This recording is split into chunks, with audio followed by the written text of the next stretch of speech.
मैं doctor Rita Shukla, government college बयाना।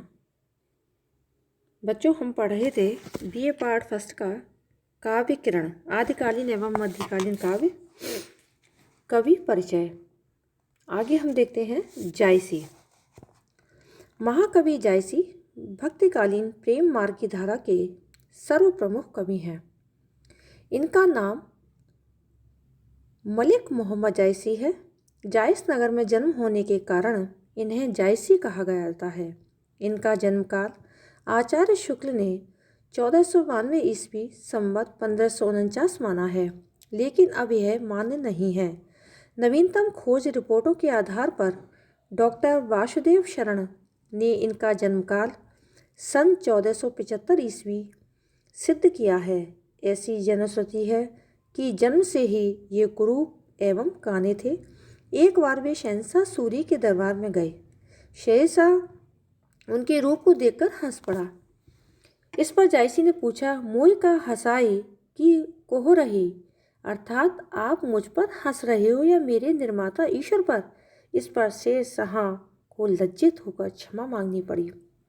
जायसी की मृत्यु अमेठी के निकट 1542 ईस्वी संवत 1599 में हुई। जायसी चिश्ती परमात्मा के अंतर्गत आते हैं।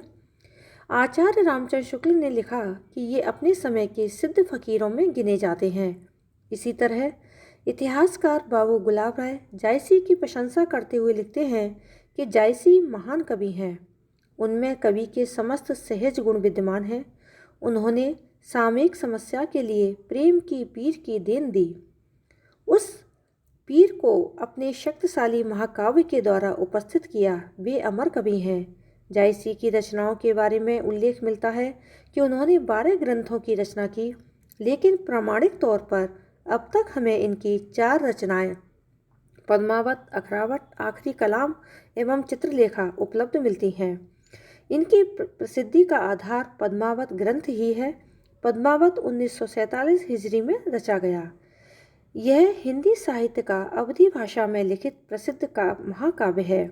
इसमें राजा रतन सेन और रानी पद्मावती की लौकिक प्रणय गाथा का चित्रण मसनवी शैली में किया गया है। यह महाकाव्य रामचरितमानस की तरह दोहा चौपाई में निबद्ध है, जिसमें कवि ने अल्लाह, हजरत मोहम्मद, उनके मित्र, शाह वक्त, शेरशाह सूरी और समसामयिक गुरु एवं पीरों की वंदना की है। पद्मावत में लौकिक कथा के माध्यम से अलौकिक प्रेम की व्यंजना की गई है। आचार्य शुक्ल ने पद्मावत को प्रेम की पीर का काव्य कहा है। हीरामन सुआ और रानी पद्मावती की एक कहानी को काल्पनिक और ऐतिहासिकता के ताने बाने में बेहतर ढंग से जायसी ने इसे बुना है। पद्मावत का महत्व साहित्यिक, आध्यात्मिक, दार्शनिक, सांस्कृतिक सभी दृष्टियों से माना जाता है। पद्मावत की कथा चित्तौड़ के शासक रतन सेन और सिंगलदीप की राजकन्या पद्मिनी की प्रेम कहानी पर आधारित है। इस महाकाव्य में कवि ने अपने बुद्धि कौशल से कोमल हृदय के द्वारा कल्पना एवं ऐतिहासिकता को संपृक्त किया है। अलाउद्दीन खिलजी द्वारा चित्तौड़ पर आक्रमण और विजय ऐतिहासिकता घटनाओं पर आधारित है। रतन सेन अपनी विवाहिता पत्नी नागमती को छोड़कर पद्मिनी के प्रेम पाश में पड़कर योगी होकर उसी की खोज में निकल पड़ता है। पद्मिनी ने उसकी शादी होती है। राघव चेतक नामक पंडित पद्मिनी के रूप सौंदर्य की प्रशंसा अलाउद्दीन से करता है। अलाउद्दीन छलपूर्वक रतन सेन को बंदी बनाकर दिल्ली ले जाता है। फिर गोरा बादल स्वामी भक्ति का परिचय देते हुए वीरतापूर्वक रतन सेन को छुड़ा लेते हैं। बाद में रतन सेन एक अन्य युद्ध में वीर गति को प्राप्त होता है।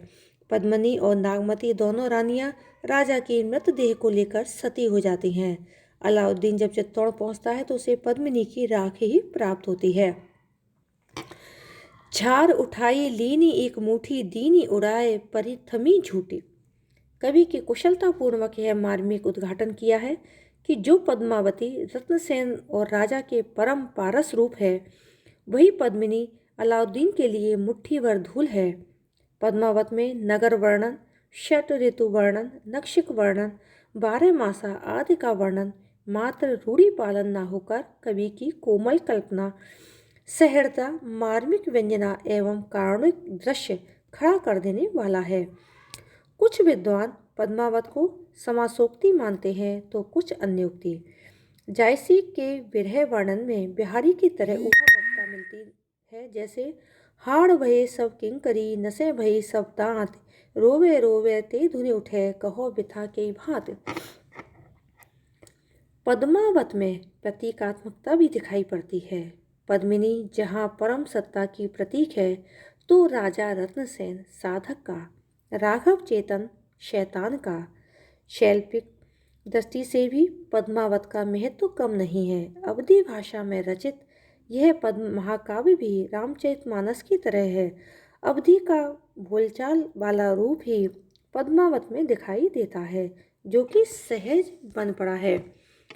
जैसा कि कहा जाता है कि नगर एक हम देखा गढ़ चितौर ओहि नाव, सो दुख कहो कहाँ लगे हम ठाड़े ते ठाव।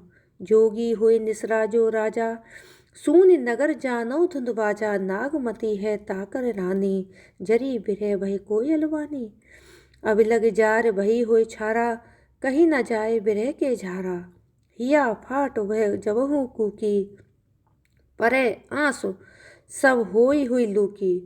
चहु खंड छिटकी हुए आगी धरत जरत गगन कह लागी। बिरह दवा को जरत बुझावा जेहि लागे सो सोहे पावा। हो पुनि तहाँ सो ठाड़े लागा तनभा साम जीव ले भागा। का तुम हंसो गर्भ के करहूँ समुद्र में केल, मत हुई बिरहा बस परे दहे अग्नि को मेल। भाषा की दृष्टि से जायसी काव्य दुरूह प्रतीत नहीं होता। इसके काव्य में तत्सम शब्दों के प्रयोग नगण्य जान पड़ते हैं। अलंकारों में जायसी को उत्प्रेक्षा अलंकार सबसे प्रिय है। अनेक स्थानों पर जायसी ने अतिशयोक्ति का भी सहारा लिया है।